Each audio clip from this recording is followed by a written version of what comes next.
Hello, പുതിയൊരു വീഡിയോയിലേക്ക് എല്ലാവർക്കും സ്വാഗതം. ചോറിനുള്ള അരിയെല്ലാം നുള്ളിപ്പറക്കി വൃത്തിയാക്കി പാത്രത്തിലിട്ട് വെക്കാം. വെള്ളം നല്ലതുപോലെ തിളച്ചിട്ടുണ്ട്. ഇനി അരി കഴുകി ഇട്ട് കൊടുക്കുക. അടച്ചു വെച്ച് തീയരിക്കാം. നല്ല സൂപ്പർ മത്തി കിട്ടിയിട്ടുണ്ട്. പച്ച മത്തി, അതൊന്ന് വെട്ടിക്കഴുകി വൃത്തിയാക്കി എടുക്കുക. മത്തി വെട്ടിയെടുക്കുമ്പോൾ അതിനുള്ള വേസ്റ്റിനുള്ള അവകാശികളെല്ലാം വെളിയിൽ വന്നിരിപ്പുണ്ട്. കാക്ക, പൂച്ച മുതലായവർ. പരിഞ്ഞിലുള്ള മത്തിയാണ്, നല്ല മത്തിയാണ്. ഇങ്ങനെ മത്തി വെച്ചാൽ വെട്ടി എടുത്തിട്ടുണ്ട്. ഇനി ഒന്ന് തേച്ച് കഴുകി വൃത്തിയാക്കി എടുക്കണം. ഇത്രയും പരമീൻ കിട്ടിയിട്ടുണ്ട്. അതൊന്ന് വൃത്തിയാക്കി വറക്കാൻ വേണ്ടി എടുക്കാം. മത്തിയും ആയിട്ട്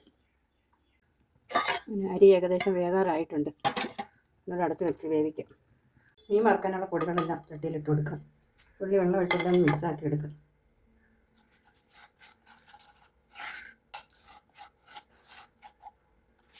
ശേഷം നമുക്ക് മത്തി ഓരോന്നിട്ട് പറക്കിടാം. വരഞ്ഞ് വെച്ചിരുന്ന മത്തിയാണ്.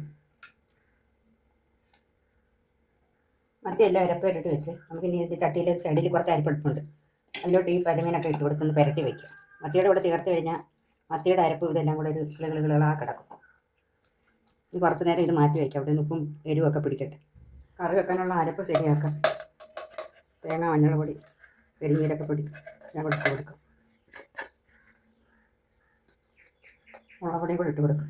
ഒരുപാട് ദിവസം കൂടി മീൻ കിട്ടിയതുകൊണ്ടേ ഇന്ന് നല്ല സന്തോഷത്തിൽ അരച്ചെടുക്കുക. അരച്ചെടുത്തിട്ട് ഇനി ചട്ടിയിലേക്ക് ഒഴിച്ച് കൊടുക്കുക. അരപ്പ് കറിവേപ്പില ഇട്ട് കൊടുക്കുക. ഇതൊന്ന് പച്ചമുളക് കീറി ഇട്ട് കൊടുക്കുക.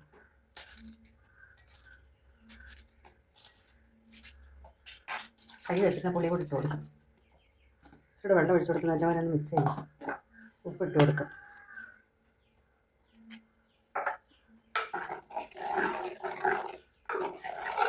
ഗ്യാസിൽ വെച്ച് നല്ലതുപോലെ ഒന്ന് അരപ്പ് തിളച്ച് വരട്ടെ. ചോറ് വെന്തിട്ടുണ്ട്. അത് നോക്കിയെടുക്കാം.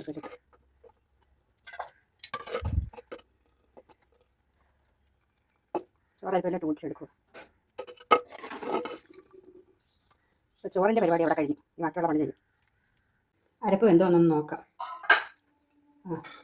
അരപ്പ് നല്ലതുപോലെ വെന്തിട്ടുണ്ട്. നല്ല മണം വരുന്നുണ്ട്. ഈ മീൻ പറക്കി എടുത്തിട്ടുണ്ട്.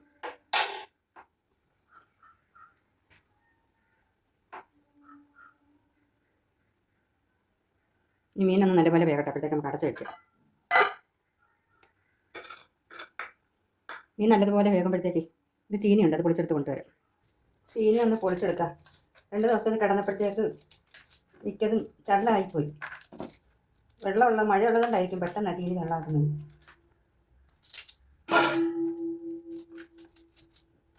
വേവിക്കണമെന്ന് വിചാരിച്ചത് ഇനി ഒരുപാട് സമയമായി. ഇത് കാരണം ഒഴിഞ്ഞെടുക്കാമെന്ന് വിചാരിക്കും.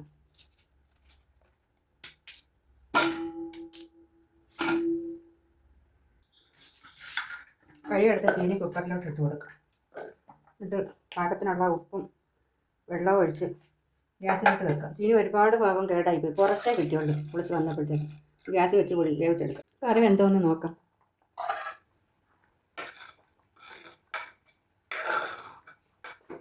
കറി നല്ലതുപോലെ വെന്തിട്ടുണ്ട്. ഇനി നമുക്ക് കറി ഇറക്കി വെച്ചിട്ട് മീൻ വറുത്തെടുക്കാം.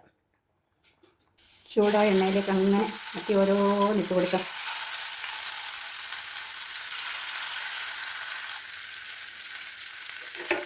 അടച്ച് വയ്ക്കാം. എന്നിട്ട് പൊട്ടിച്ചരച്ച് എണ്ണയെല്ലാടും മീനൊന്നും മറച്ചിട്ട് കൊടുക്കാം. ഒരു ഭാഗം വെന്തിട്ടുണ്ട്. കടി കിടന്നുകൊണ്ട് എല്ലാത്തരും നിറം.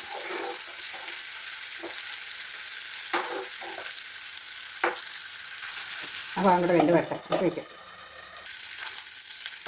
കോരി എടുക്കാം. ഇത്